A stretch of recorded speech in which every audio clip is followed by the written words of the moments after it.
take out the beginning later. So, Okay. so All right. just forget. This bigger. All right.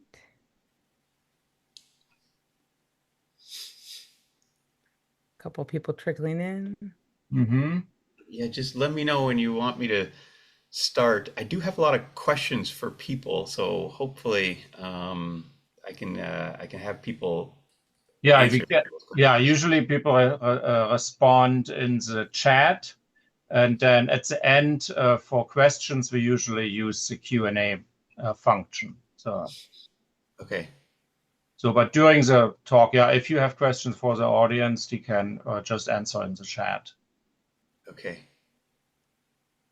Let's see. I'm gonna exit full mode because let me see here. Does it work? Yes. Okay. Should I get started or should I Well, wait a I'm little gonna, bit? if we're all set, I'm gonna formally Yeah, introduce you first, and proper, then you may proper get intro. started.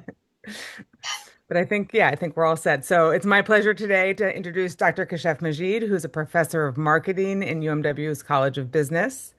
His research focuses on transforming how we understand food waste, marketing channels, and digital marketing.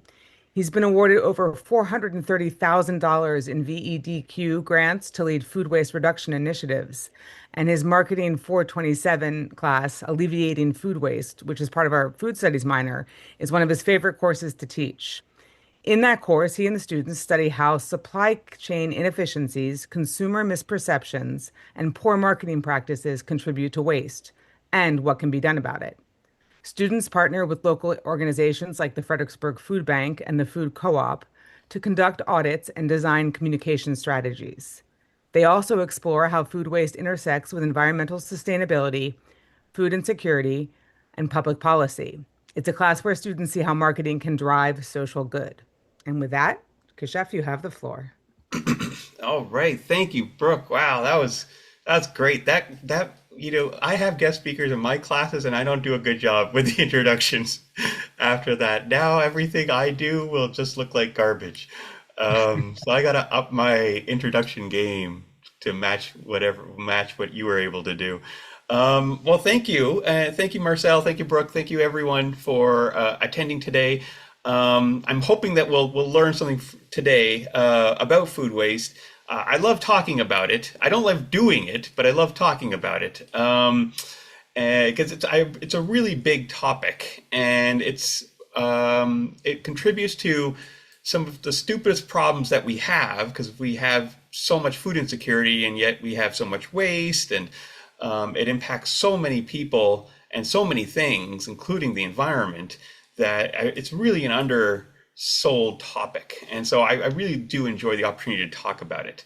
So hopefully we can gain something from today. So yeah, as Brooke really eloquently said, this has been my research topic for a while now, at least since the pandemic. It's been where I've been focusing a lot of my energies. The pandemic really kind of brought things home for me as I would see long lines outside of food banks or food pantries, and you can kind of see the need that people have for food, and yet we were wasting so much food. So that really that really brought it to light and made me want to look at it more.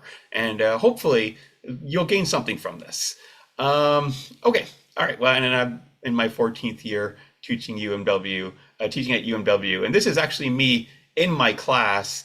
This is right after the pandemic. We did this. I created a class on alleviating food waste, and as part of the class, which I don't know if there's a lot of faculty on here, so I'm not sure I'd recommend this, but as part of the class, I thought, well, one thing we should probably do is we should act. We should reduce waste ourselves, and we should be active in reducing it. So instead of the typical some students submit an essay or a paper at the end of a week, or a summary or a reflective piece or something like that, if you can gather food that's about to be thrown out and upcycle it, make it into something and bring it to class, that will count towards your grade, towards your weekly summary. And I made a few mistakes by doing that. I mean, it's a great activity. As you can see, this is some of the stuff that students had brought in and that we were enjoying and we were eating. But I didn't put a cap on it. So some students I couldn't tell whether they even knew how to write because they never wrote anything in that class. They would just keep making things and bringing it in. After that year, I created a cap on the amount of times they could do this. So I think now they can only do it 3 times, which is still great. They still do it. So it's really enjoyable. Okay. All right. So what do you know about food waste? What have you heard about it? What have you seen anything about it? Have you talked to other people about it?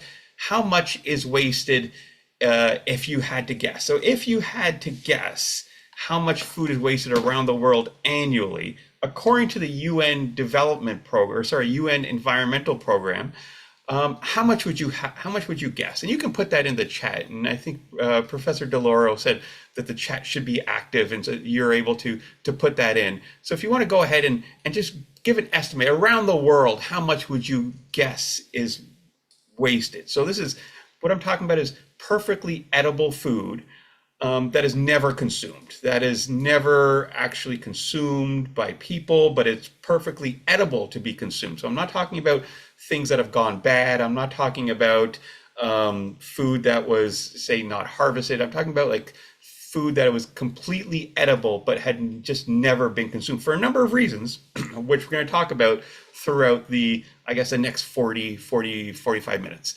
So we've got some guesses here. Let me take a look here. 10 million pounds of food, 10,000 tons, okay. 60,000, okay, all right. I probably overguessed. I think it's great that you guys are contributing to this, and you're here. I think that's fantastic. Globally, globally, we're talking over 1 billion tons. 1 billion tons of food is wasted around the world.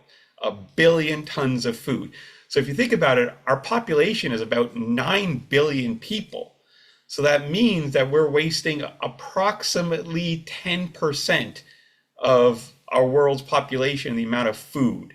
So it's a massive, massive problem. And I know we like to think that maybe it's, me not finishing what I'm eating, or, perhaps me throwing away that expired milk, but it's a massive problem at the production level, at the retail level, and at the consumer level. It is a big problem.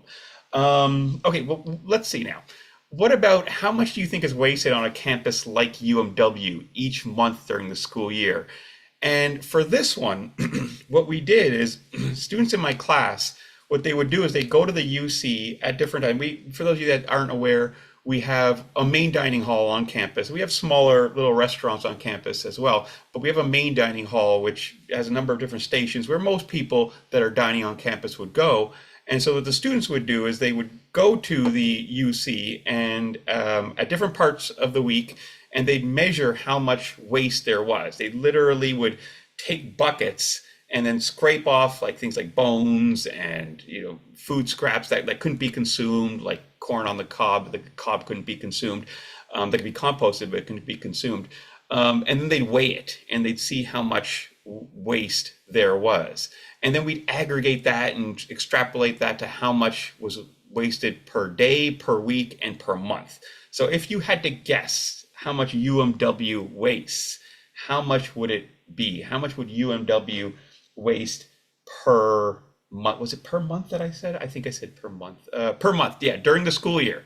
Of course, there's probably hopefully not a lot of waste in the summer, as there aren't as many people on campus. And as an aside, just as I'm talking about this, so go ahead and try to guess how much people would waste per month. How much would we be wasting on campus in terms of food that could have been consumed? So we're not talking about food that had gone bad. We're not talking about food that had spoiled, but food that could have been consumed. It was cooked, it was created, and people either didn't want to eat it, or they just threw it out before they could consume it. So if you had to guess, it was, when our students measured it, it was about 3,400 pounds a month. So almost 2 tons of food was being wasted per month on our campus. And that's a lot. That's a lot of wasted food, which has a number of very serious consequences.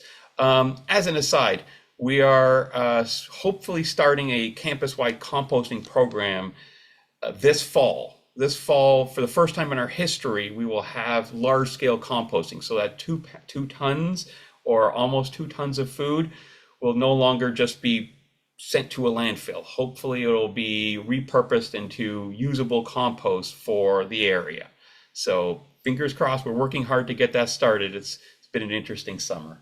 And then per person, this averages out to about 4 ounces per day. So that's a lot. That's a lot of food that we're wasting. Because 4 ounces, and if you think about how much ounces are in a pound, that means that we're wasting about, say, 1/4 of a pound each day. So it's a lot of food that we are wasting. These aren't small numbers. Okay, so why does this matter? Waste is waste. Waste is waste. But not all waste is equal. There's some waste which is fairly unavoidable, and you can try your best to recycle and repurpose, but it will happen. But food waste is different. Food waste is not great on so many levels. In small amounts, when done properly, it can decompose and be turned to compost. That's what compost is, and that's fine. That's helpful. That produces nutrient-rich soil that can be used in terms of further agriculture, and that's great. That's all good. But when you stick, say, 1 billion tons of food, or in the case of UMW, 1.5 tons of food in a landfill, and then cover it with additional waste, it doesn't decompose. It doesn't decompose to turn into compost. It doesn't do that. What it does is it then decomposes in a way that produces methane gas.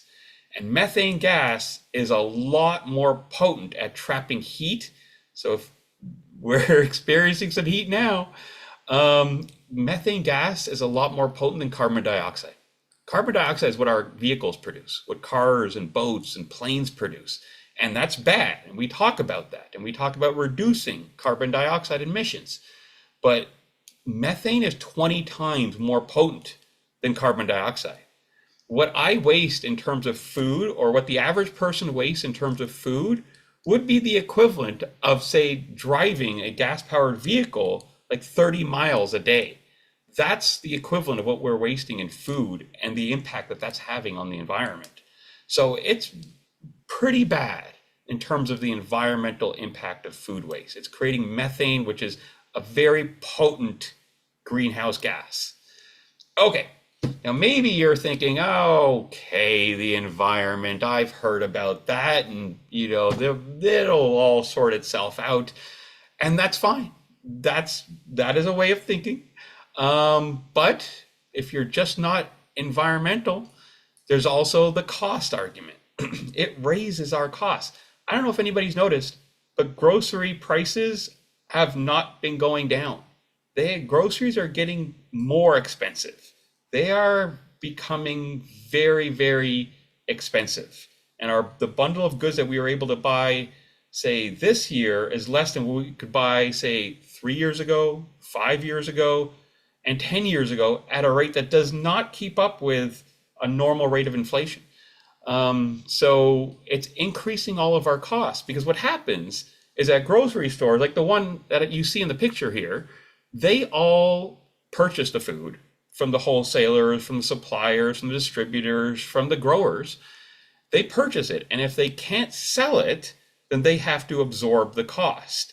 But they're not just going to say, oh, well, that sucks. We had to throw out all these avocados or all these apples or pears or lettuce, or milk. That sucks. They're not just going to say that.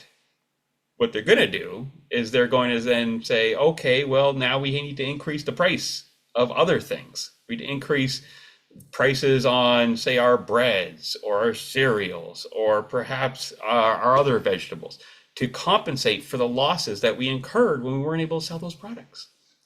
So it is increasing our costs. Food waste is bad for the environment. It's increasing our costs. So we have to spend money on food that is never consumed. So that's not good. But then there's also the insecurity part. Now it's estimated that up to 20% of our population is food insecure. Now, if the US population is 330 million, estimating based on census data, that means that over 60 million people are food insecure. Over 60 million people don't have enough to eat in the United States. And yet we're throwing out tons of perfectly edible food. We're throwing it out when we have people who could receive food and are food insecure. This is why, for my students, I call this one of the stupidest problems. It's not to trivialize the issue of food insecurity, but because we can solve it. We throw out more food that would be necessary to eliminate food insecurity. When we've run the numbers in our class, what we found is that we're throwing out about 6 pounds of food per person that is food insecure. So if you can divert that to people who are food insecure, you no longer have food insecurity, but because of issues like, perhaps some misconceptions about what you can donate, perhaps it's difficult to get food to people who need it, logistical challenges, all these reasons, we can't get food to people who actually need it, and we end up throwing it out.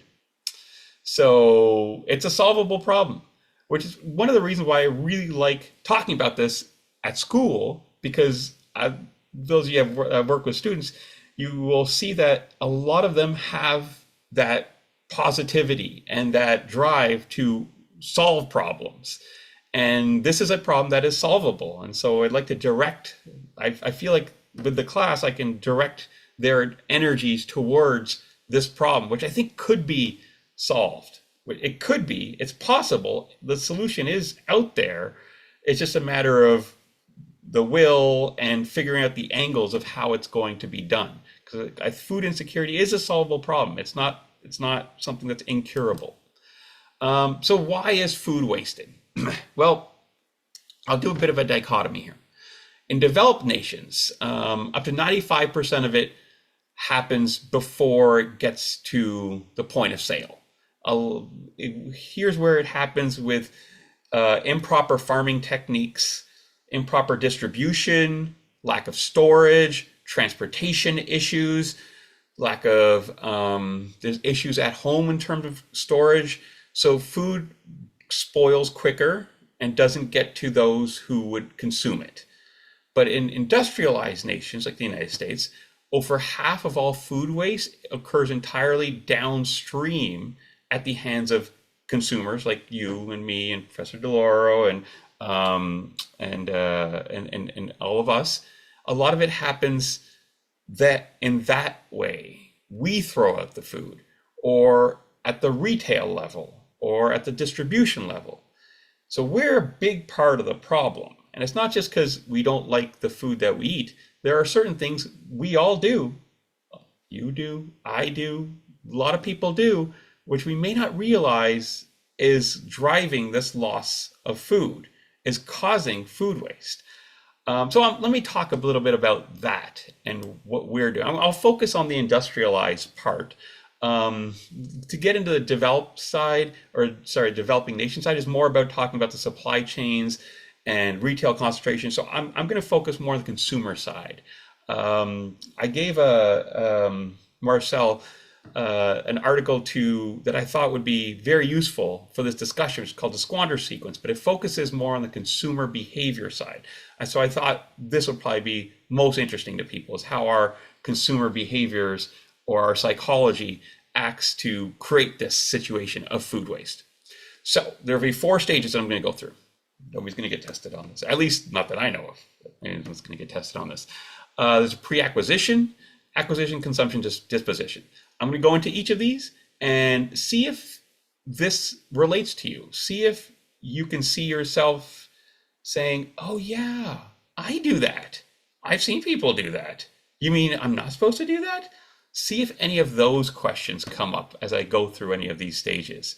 Because chances are, even when I started researching this topic, I was shocked by how much I did that I didn't need to do. but it was wasteful. How much waste I was creating when I didn't really have to create that waste, or I didn't even know I was doing this. So let's see if this happens to anybody here today, that you guys come to this realization that, oh, okay, maybe it is me. All right, so here's one thing. Pre-acquisition. We're looking for the best foods. There's a carrot. This is also a carrot.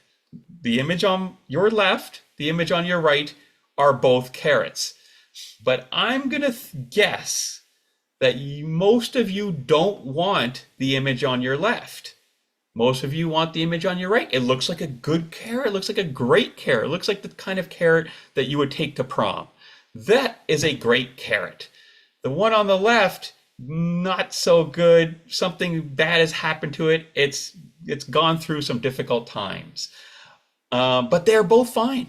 When you consume them, they both taste perfectly fine. There's nothing wrong with the one on the left. But the problem is that you won't see the one on the left at your local grocery store. You won't see that at your local farmer's market. You won't see that because oftentimes people don't want it, and so why would they sell it? They think, people believe that if it doesn't look right, it doesn't look a certain way, it's bad quality. And that's not true at all. So when farmers grow this stuff, when they grow a carrot like the one on the left, they can't sell it.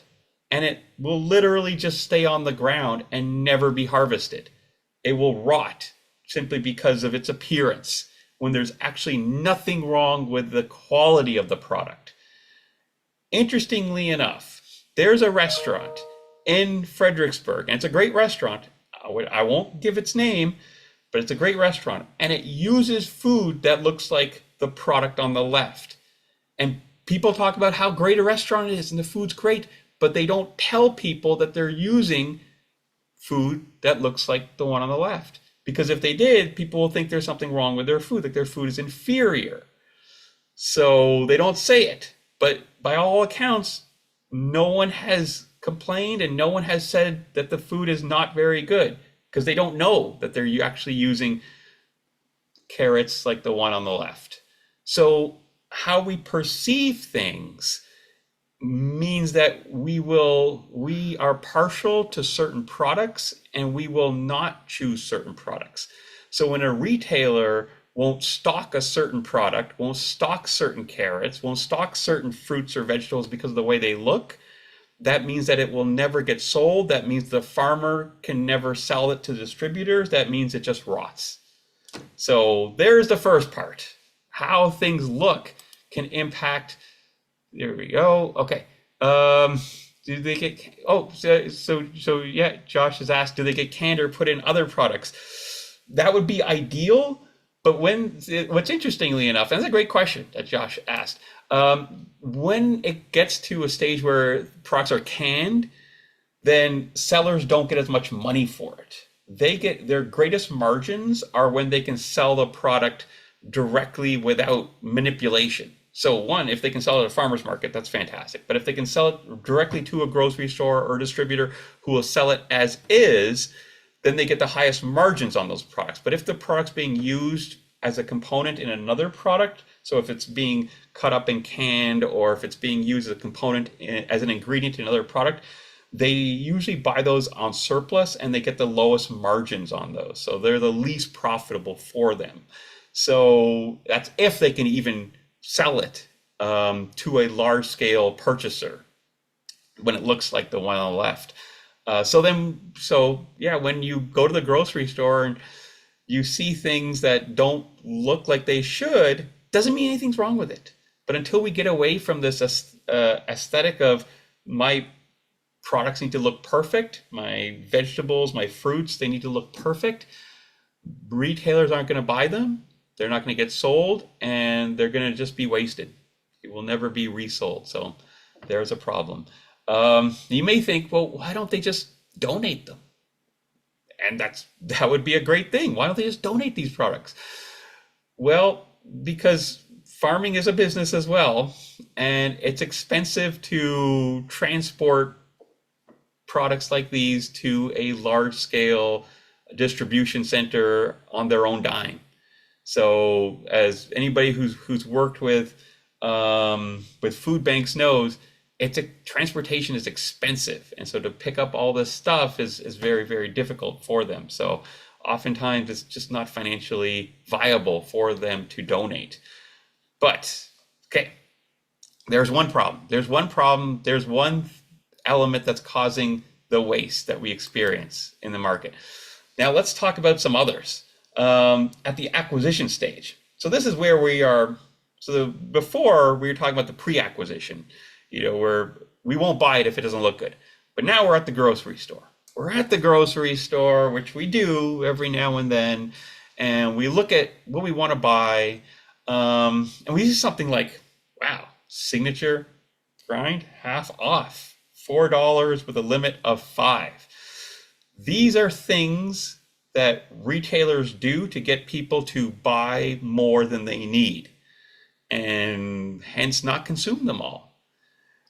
As someone who's studied marketing for probably over 20 years now, I've focused on food waste for the last 5 or 6 years.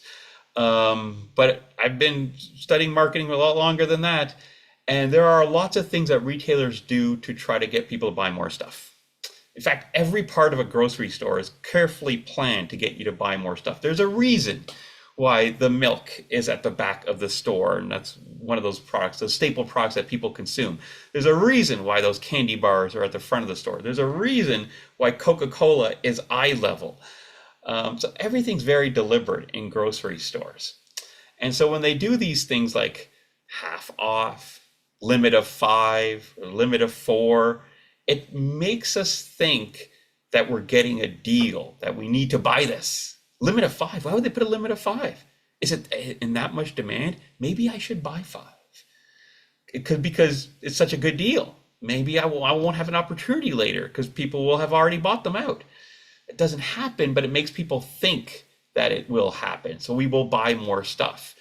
Or half off, another thing that they do to try to get them to buy more stuff.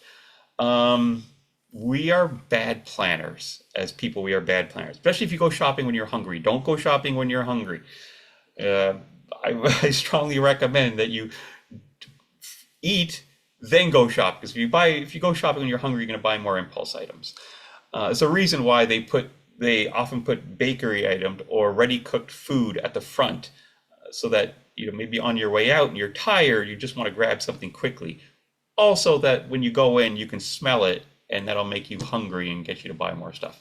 A whole bunch of stuff that grocery stores do. They're like little test labs to get people to buy more things. When we have friends over for dinner, no one wants to run out of food, so we over prepare. We buy more stuff than we need, and we prepare more, and then rather than say package it or store it for later, we just end up throwing it out. So we tend to buy more stuff, not realizing how much we actually need, and then end up wasting a lot of it. So that's at the acquisition stage. At the consumption stage. So let me think here. No, sorry. I thought this was the UMW dining hall. I'm not sure that it is. This may be something else now, because the plates, I think, at the UMW dining hall aren't this color. But over serving. If you've ever been to a buffet, there's a lot of food there. And the risk isn't that they'll run out of food. The risk is that, well, we don't want people to have less food and then be angry with us. So they will over prepare so that people can consume as much as they like. Here's a few things that dining halls have done.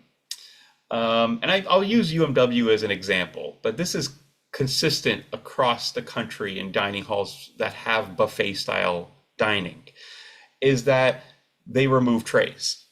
No trays means people can't put as much food on the tray, which means that people will be consuming less and hence wasting less.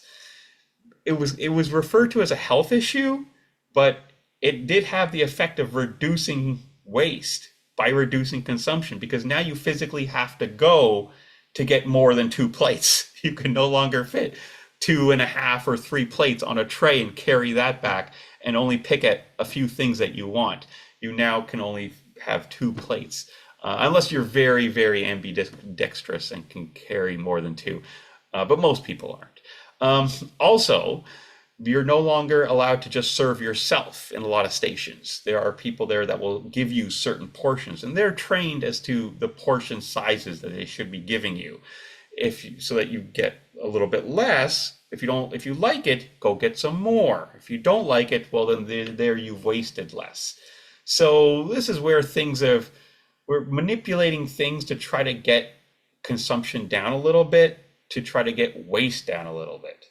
All right, let's see here. Okay, now let me think. This kind of ties into the pre-consumption stage. This is one of those ones where, all right, you've made it this far. This, I think, is going to open up a lot of eyes for people. This is probably something you've done. I know that I've done this.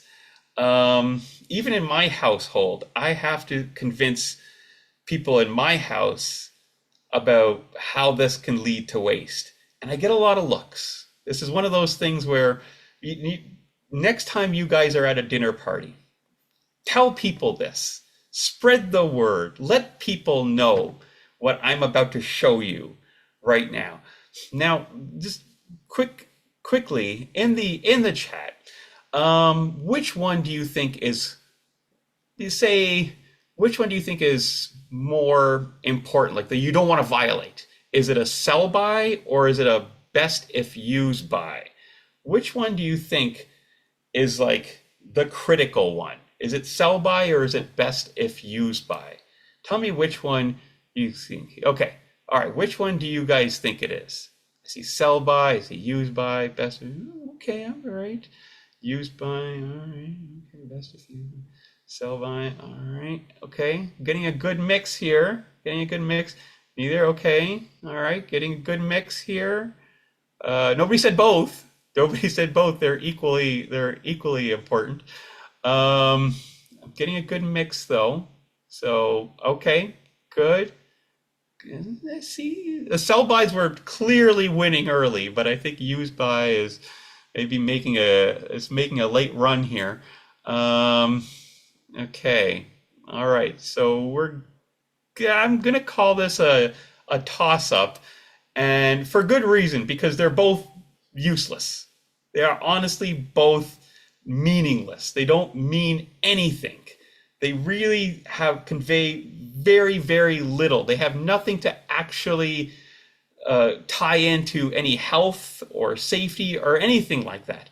And you're probably thinking, Majid, you are crazy now. Why are we here? Why are we listening to you? You've clearly had too much best if used by or sell by milk, because I don't believe you at all.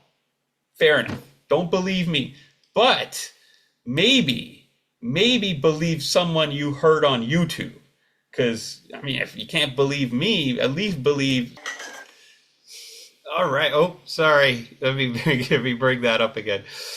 All right. So maybe now we've learned something from this, is that those date labels that we thought meant safety don't really mean very much. If anybody caught this, the only food that's actually tested for safety reasons is baby food. That's it. Everything else is up to the manufacturer. And a lot of it is, as they displayed here, based on things like a focus group.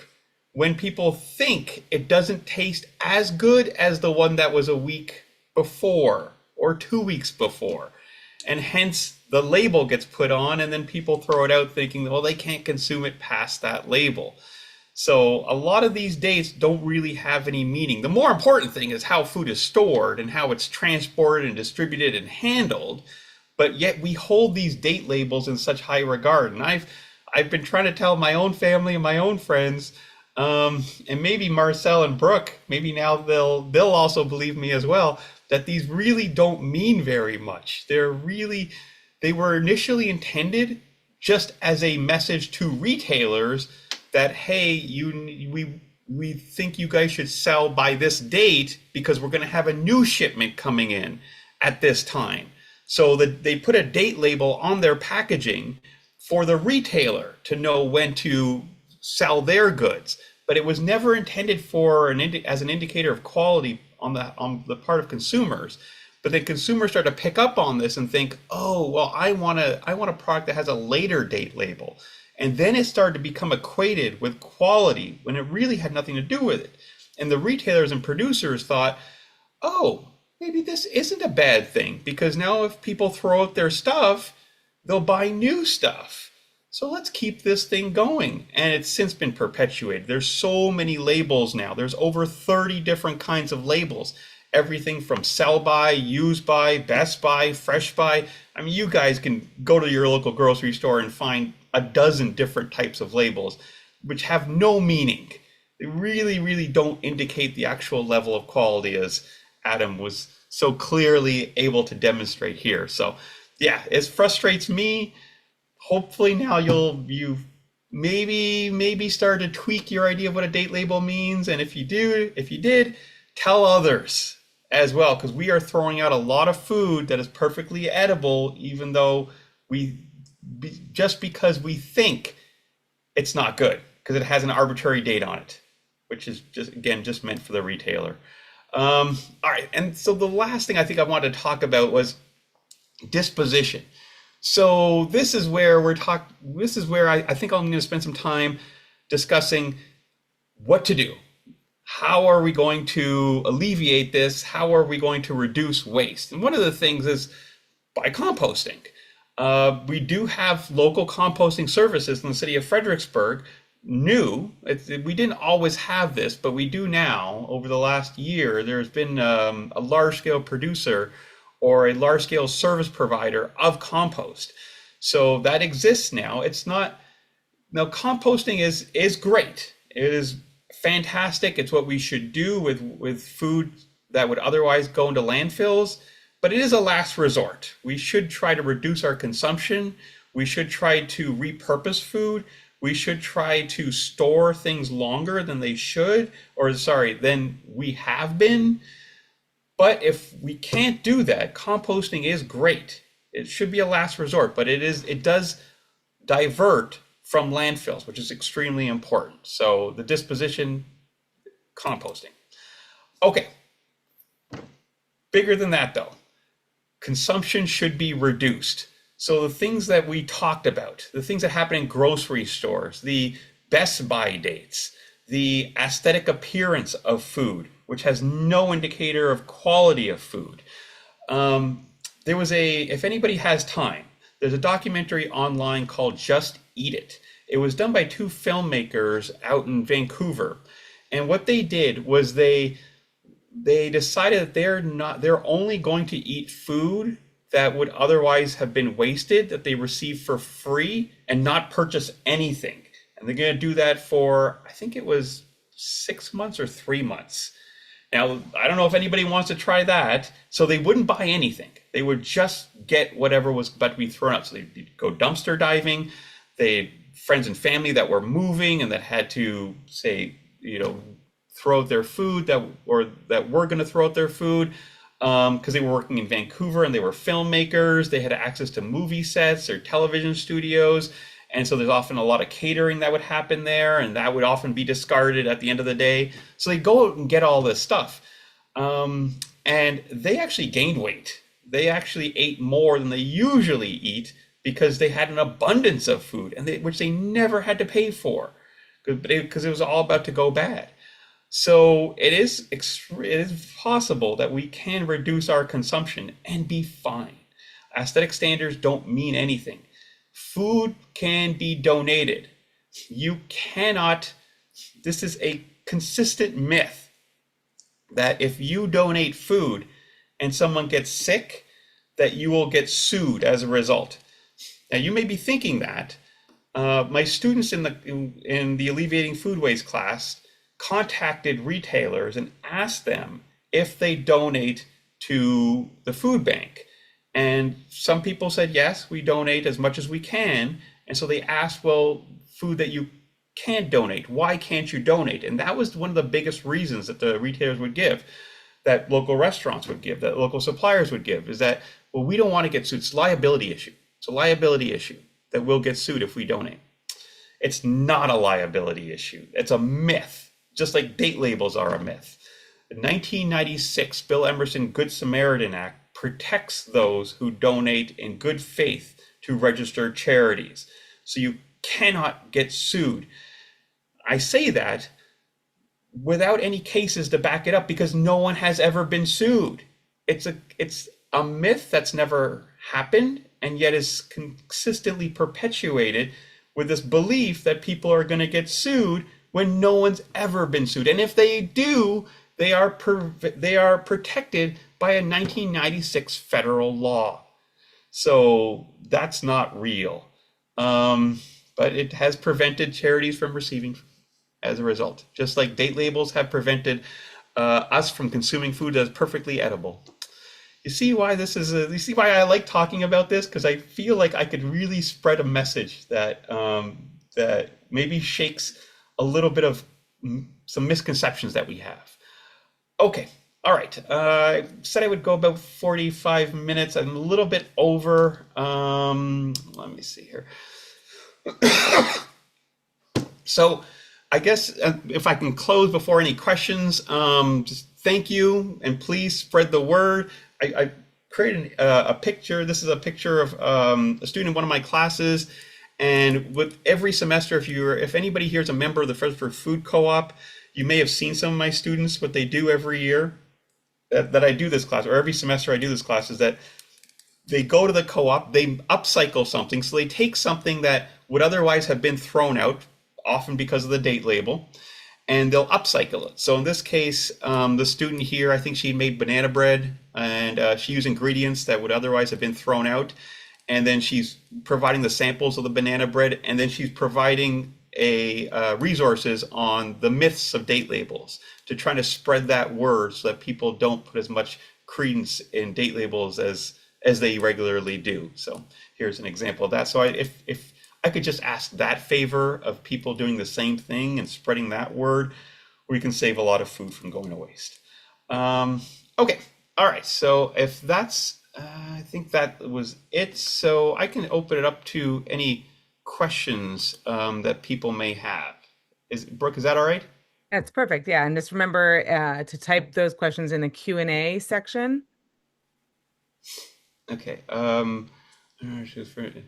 I also enabled the upvoting. If there are any questions you think should be answered first, you can upvote those questions, so they will come to the point, to the top first.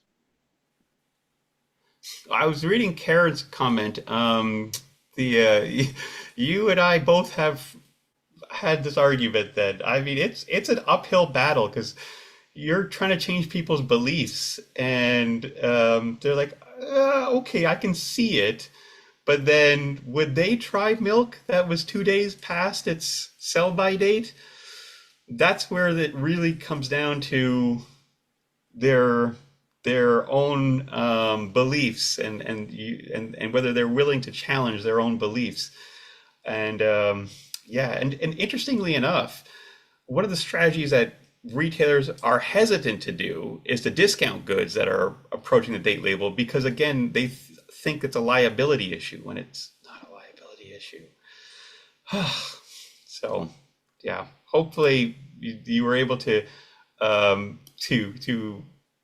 absorb some of that and dispel some of those myths, and we can stop reducing the waste that exists out there. Why has USA not adopted shelf stable milk? Nancy, that's a great question. I have no idea why they haven't adopted shelf stable milk. I guess it really may possibly related to that because you talk about Europe, is that one of the changes that is happening, albeit slowly, is the standardization of date labels. So in California, for example, date labels no longer have 30 some variations. It's now a standardized date label which says, I believe it's used by, it's either used by or best by, but it's just one. So people aren't confused by sell by or fresh by or display by or anything like that. It's just there's just one in the hopes that now people won't be confused by different variations, thinking one's more serious than the other. So yeah, I'm sorry I couldn't answer the one on the shelf stable milk though. That is, I've had milk that has been past this date label and hasn't been stored properly, and it does not taste good, but it's fine. I don't recommend it, but it's fine. Milk in particular, right? It's affected by light. So when we go to Europe for 3 weeks, if the milk stays in the fridge and the fridge stays closed, when we come back, it doesn't even, it's well past the date, but it doesn't even taste bad yet because it hasn't been exposed to the light. I feel like though in Europe there's a lot less waste for a number of reasons. One because of there I guess maybe less strongly held beliefs about those date labels. But I also find, More and rigid. Marcelo, Brooks, you guys can chime in on this as well. You guys probably see this, is that you probably don't buy, say, 3 weeks of food in No. one shopping trip. No, so I had my study abroad a couple weeks ago, and made the not the mistake, but I forgot how quickly things turn because there are no preservatives, right? So I got strawberries, and it was just me, and I didn't eat the. So I probably got more of a family size because that's what I'm used to buying, and I didn't eat it fast enough, so I might have had to throw it out. But it was fuzzy, so I think that was it. It definitely That hit that its. yeah, Um, that's perfectly fine. And at that point, that's where the composting would come in. yeah. Because that would be a great candidate for compost. Um, but And yeah. and France, I know, and I only am familiar with France for somewhat obvious reasons, I guess. But I feel like they've been really proactive lately in trying to initiate a series of laws aimed at reducing at least food waste. So there was I think 2016 law that forced all grocery stores of a certain size, and I don't remember the size, but to sign formal donation contracts, right, Mhm. with charities and food banks. And then I was thinking when you were talking about the buffets earlier, right? And this is a more recent, but I don't know the date. You're in France now. There aren't many buffets to begin with, but that's another discussion. But where there are, you're actually forced to pay for food. They weigh the food left on your plate that you Mm. don't eat, and And you they charge. pay by Mm. weight for what you left, Mm. which is interesting. And I think with some of the other things around the 2016 date, you can't. There sort of habits like pouring bleach over food to try to deter foragers and things like that to destroy edible food. That's illegal now in France. There are a couple other things, but I'm not coming up with all of them off the top of my head. But I don't know how. I was wondering if you know or have a sense that I don't of how broad those kind of initiatives are. Well, I mean, France is really leading the way in terms of reduction of food waste with that law that you brought in. Like, you can be charged, you can be fined for wasting food. Now, that's one of the few jurisdictions where that's possible. Is that I mean, that's really a switch? Is that if you're a large scale producer, so like a restaurant or a caterer, and you don't donate it, then you can be fined. In the US, it's incentive based. So it's if you donate, you can get a tax receipt. And for a while, that was still up for debate up until the COVID pandemic. The bill was you can get a tax receipt for how much you donate, but it was a continuing resolution. It wasn't made permanent until I think about 2021, and now it's a permanent thing. Now retailers can donate and get and know that there's going to be a permanent tax receipt, not that they're unsure whether it's going to be continued or not. But the liability thing is still it's a there's still misconception that I'll be sued if I donate this and someone gets sick. I'll be liable. That's never happened. I don't know about you guys, but I haven't run into a lot of the when in the work I've done in with food banks and with in food donations. I haven't run into a lot of people who are food insecure or hungry and have high-powered attorneys on retainer. That I haven't run into a lot of those people, so I don't know who they are, but it hasn't happened yet. So there are some questions in the Q&A box now that Oh, okay, let's if you see. click on that, Let's see. Okay. and I think you have to read them aloud because oh no, Oh, actually everyone should be able to read them. I made that possible. Yeah, what can read? Okay. so I guess there was one. So Karen asked, whatever happened to Jeffrey Sachs' whole concept to end poverty and was working through the UN. His goal was the millennium, but obviously that didn't work. I don't know who Jeffrey Sachs is. Brooks or Marcel, do you guys I don't. know who that is? I'm not sure. So I'm sorry, Karen. I can't comment on that. I don't know who that is. Um, Maybe I should read up on it though. Is there a class different in food? I assume so. We only grew up very poor. We were always taught to keep our milk at least a week after it. If it didn't smell, it could be consumed. Is there a class difference in food waste? That's interesting. Yeah, the we waste more. There is a difference in studies that have looked at food waste across generations, and this generation, so the ones in our classes, the students, are more wasteful than our parents were, and they're more wasteful than their parents were. So it has, say, compounded over the years with more people being wasteful by generation.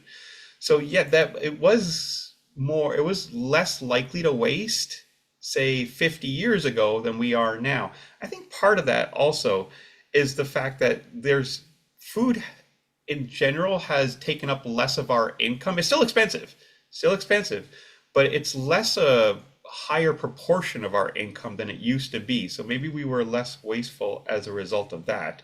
And also I think habits, and we were taught not to waste. We were taught to store things and not buy 3 months worth of food and not eat as much as we can. And we were taught less about the need for abundance. So yeah, there has been differences amongst generations. I'm definitely better than my children, but then my parents are better than me. So that's a good question. Do people know about Too Good to Go? Oh, I'm great. Elodie says that. I hope I said that name correctly. Do people know about Too Good to Go? It is an app that you can get good deals on, paying 25 to 30% of retail for food at the end of the day. In Fredericksburg today, there are items from 7-Eleven, Krispy Kreme, and China Walk. That is a great app. Too Good to Go. You can look it up on Apple on Apple or Google Play. So what it does, as Elodie says, it partners with local restaurants who are going to throw things out at a certain time. So, for example, suppose it's a bakery. Well, they're not going to keep their stock out for 12 hours. They may rotate their stock every 4 or 6 hours to keep things fresh. But instead of throwing their stuff out, what they'll do is they'll say, well, you'll get a mystery bag for $5. And they'll put the rest of their stock that they were going to throw out into that bag, which would normally cost, say, $20 or even more. And they'll sell it to you for $5 because it was going to be wasted anyway. So now they'll get some money out of it, and you get some food that would otherwise cost a lot more. I've used it several times. I've gotten some great things out. I've never used it and gotten anything less than, say, 20. I would say the smallest amount of food I got was $20, of which I paid $5. So it is a great app, especially for students. It's I mean, because your schedules are a lot more flexible. So at the end of the day, you can go to a place like Krispy Kreme and say buy out a bunch of their donuts for a very low price. In fact, I had a student in my class last year. He would go to Krispy Kreme and he would purchase all their leftover donuts, and then he would go to the residence halls and he would sell them. So business students, right? Okay, all right. Do you know? Okay, so someone says, do you know of a website or publication that offers easy ways to self-test food, such as eggs, to see if they float or sink in water, and the egg is still good if it stinks? I don't know of a particular website that does that. like where you can just enter the food and look for signs of spoilage on that particular website. I think it's a great idea. I don't know of one that does. I know that the USDA does publish markers of how to tell certain things on milk and beef and poultry products, but not specifically things like, whether this apple is good to eat, whether this certain foods are good. This yogurt is good. By the way, yogurt is the number one thing thrown out at grocery stores. For those of you that are interested to know, they have to keep so many on hand because people want them, people purchase them, but they end up throwing so much yogurt out because they can never sell as many in the time that they have on the products. Yeah, sorry, I don't know of a specific website. All right, Karen is Jeffrey says, author of The End of Poverty and Commonwealth Economics for a Crowded Planet. Oh, okay. There's the book. There's a book recommendation. What should contributes the most to food waste and why? Okay, so Chantal asks what stage of the food system contributes the most to food waste and why. It's an interesting question. The In industrialized countries, it's consumers. Consumers are the number one culprit of food waste. And a lot of the reasons is what we talked about here and what you can probably experience yourself is things like date labels and things like the aesthetic quality of food. We throw out more food than any other part of the supply chain. I mean, farmers throw it a lot, retailers throw it a lot. Farmers, they throw it a lot, but they are also operating on very low margins. So they're not making a lot of money to begin with. So they try to reduce as much waste as possible. Distributors are operating on very low margins as well. And here I'm talking about, those big trucks that you'll see rolling up to campus or by a grocery store or by a restaurant. And it's usually they have images of food on the side, and they're usually delivering to several different locations and restaurants. Be nice to them. They have very low margins. They're operating at like a 1 or 2% margin. And then retailers as well, although they do throw it a lot, they also try not to, or they try to donate it because their margins are very low. So really it's the consumers we're the worst. So it's us. Sorry. In Can I addition ask a quick to, question while we're talking about the stages again? I was curious about that, the restaurant, well, two-part question. The restaurant the local restaurant you mentioned that uses the ugly carrots. I was wondering where they get them. I'm assuming farmers rather than not the grocery store, somewhere other than the grocery store because they yeah. wouldn't be laid out. Oh, yeah. There is a service. Some of you may know this, called Imperfect Foods. And what they'll do is they'll sell you bundles of imperfectly shaped foods and they'll deliver it right to you as well. You place the order and you place it for carrots and broccoli and apples and it'll be misshapen and then they'll deliver it right to you instead of it going to waste. So they get deliveries from Imperfect Foods. But I can't tell you which restaurant though. And then why did so you're my second question was why, if no one, presumably the consumer doesn't know what the carrot looked like at that stage, right? So why not always buy the ugly ones? Does that make sense? Do you know what I mean? Why does it matter? Why don't retailers or why don't restaurants always buy the ugly ones? Yeah. It's a good question. I think they all should always buy the. It's the and talking to one producer, they said, well, we don't want people thinking they're eating garbage food. That was their concern. They think that if the food doesn't look good, it's not good, and they don't want them thinking that their restaurant is skimping on quality by getting these misshapen foods. Because we think that if it's not perfectly shaped, it's bad quality. And the retailer is not, the restaurant's not trying to fool you or trying to take advantage of you. They're trying to rescue food. But we think that if it doesn't look good, why are they selling it to us? Why are they charging Yeah. us for this, premium salad or this premium plate? I can't tell you which restaurant though. Yeah. No, I mean, it just seems like since it's done behind the Tomato. scenes, that would be an easy way to start alleviating food waste, right? I mean, most people It don't, I would. think, that hard about about what it looked like before it got to their plate. Exactly. It's like knowing how the hot dog is made. Oh No yeah, one that wants to know how the hot no. dog was made. They just want the end result. Same thing here. People don't want to know. And if they think it was bad, then they'll take that out on the restaurant. They don't want that. So it's more like a perception thing. Mhm. Good question, Brooke. I'm sorry, I missed some. Do you know? So Okay, in so addition, Josh says, in addition to reducing food waste, what can consumers do to reverse or impact the extractive nature of food industries? Extractive nature, sorry. that's a good question.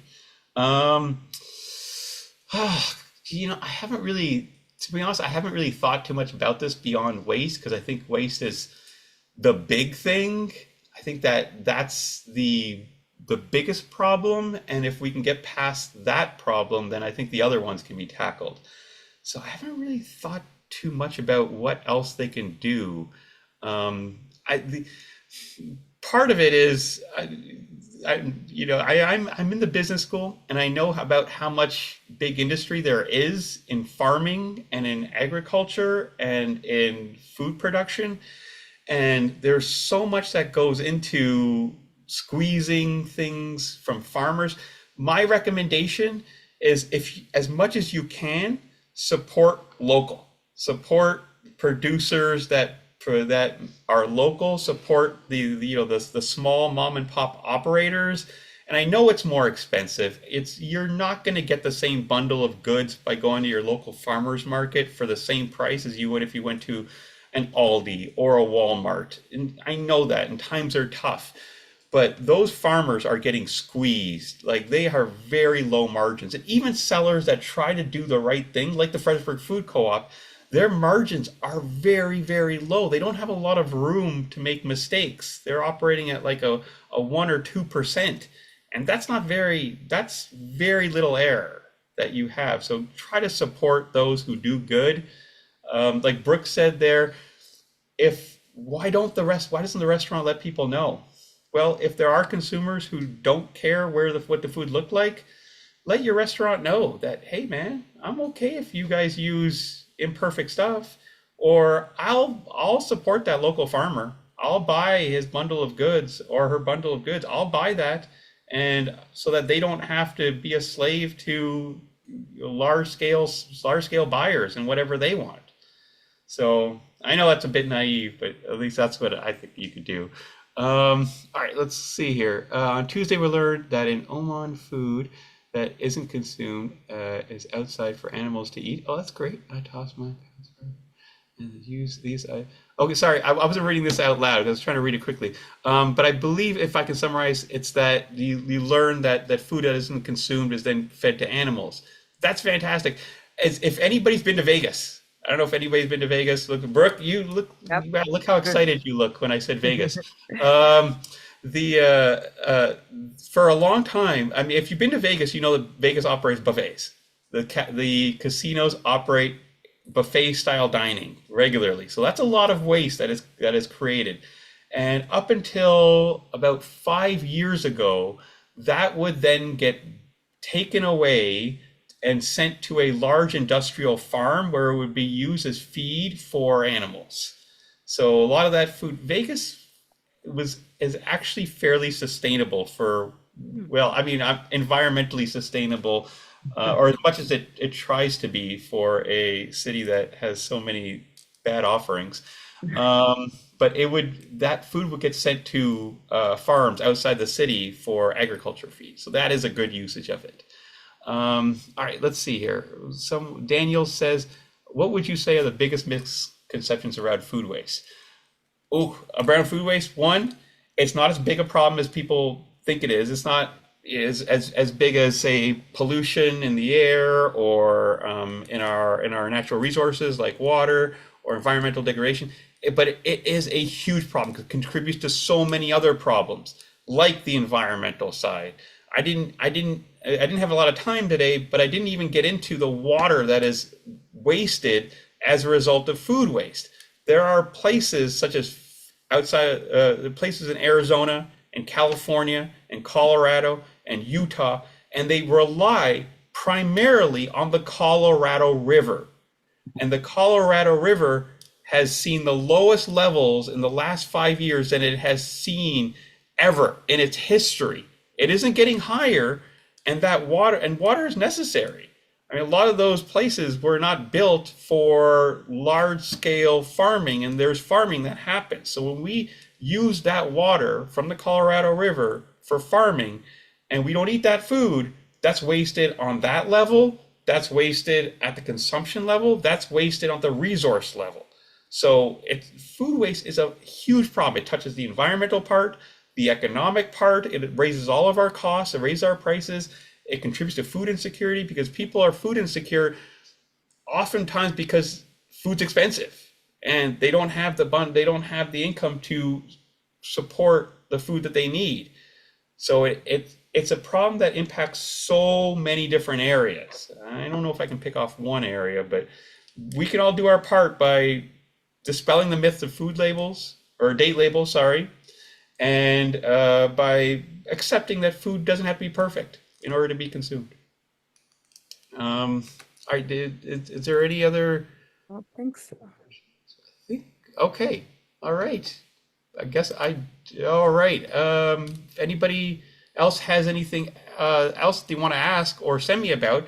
Did I put my email up there? You did not, but Oh, put that in. Oh yeah, it is on the last slide. Yeah, there on the yeah. bottom. Okay, yeah. If anybody has any other questions or anybody else wants to talk about it, there you go. Brooke just put it in the chat. Please reach out. You could tell I am very passionate about this topic. It's a topic that I think is extremely important. It doesn't get talked about enough. And if anything, just tell one person about that date label thing, just so that they don't throw that out, because that could have a ripple effect, and that would be very beneficial to us all if we would stop believing those things and creating so much waste.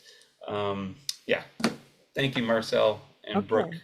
Well, thank you for arming us with the facts we need to rethink our own choices and convince others to do so as well. Thank you very much. That was Thanks, very Professor. enlightening. Yeah.